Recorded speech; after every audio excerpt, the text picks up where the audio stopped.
आसतु आम स्टल पाखक आसतु हरिक माल मात्र 5 टंका 10 टंका हरिक माल आम स्टल पाखक आसतु।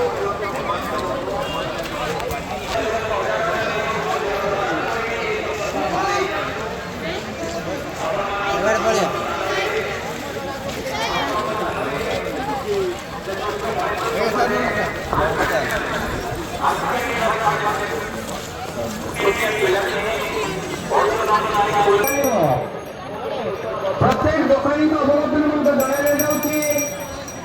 आसुवा समस्त श्रद्धालु भक्त मान जन मेला ए वर्ष 5टा परिवर्तन 7टा प्रथम चलो तेणु आपण मैंने श्रृंखलित भाव में समस्त कार्य तदारख करने कमिटर प्रत्येक सदस्य को निवेदन कर जोका रखु निर्भय मंदिर परिवेश जातु एवं श्रृंखलित आचरण करूँ नहीं समस्त